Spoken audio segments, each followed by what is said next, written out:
Give me one sec. Okay, go ahead. All right. My name is Frank. I'm here with my wife, Kay, from Wheaton, Illinois. I'm a retired engineer that did a lot of volunteering after I retired, and then decided to focus on a single thing, and it happens to be peace. I think it's very important for me personally and for the world.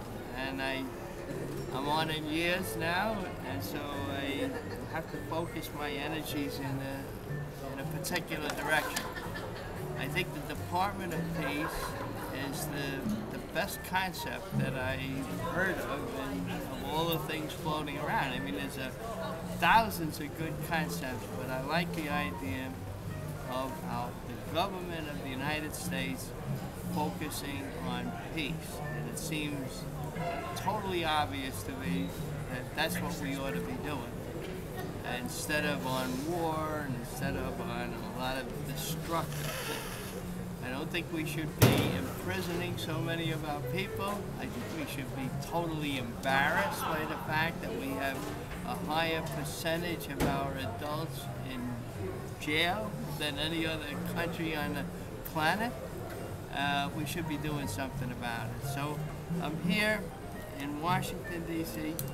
to learn about peace. I didn't expect to be blown away or anything by this, but I am already blown away by the experience. My wife and I sat for several hours last night, totally inspired, and we said, well, I guess that was it, but we'll see what else is here, and we're totally blown away by this morning's experience. And we can't wait to introduce some of these concepts.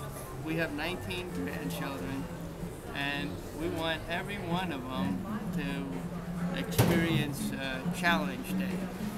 So that's all I have to say. I'm very, very happy to be here. And, do you have any comments about the Student Peace Alliance? Since you have all these grandkids, do you have any kind of input for their generation? For the work the Student Peace Alliance? I think the students should proceed. I'm going to try to help the students in every way that I can. And I'm anxious to talk to our own Congressman, Peter Roscoe. We do have an appointment. Unfortunately, we don't expect him to be there. He's just arriving in Washington the night we're leaving. But we will meet with his staff. He is known as a very, very conservative Republican, and so I consider this a challenge. But I do intend to relate with him on a very human basis and try to present an opportunity to him that maybe nobody else has presented. And I'd love to have him become a champion for the Department of Peace. It would save money. He's interested in saving government money. So am I. And we can build on that. And there's so much that's so very constructive about this approach. And I'm trying to see what constructive approaches that he would like to offer and see if we can't work together for a better world. That's what I intend to do.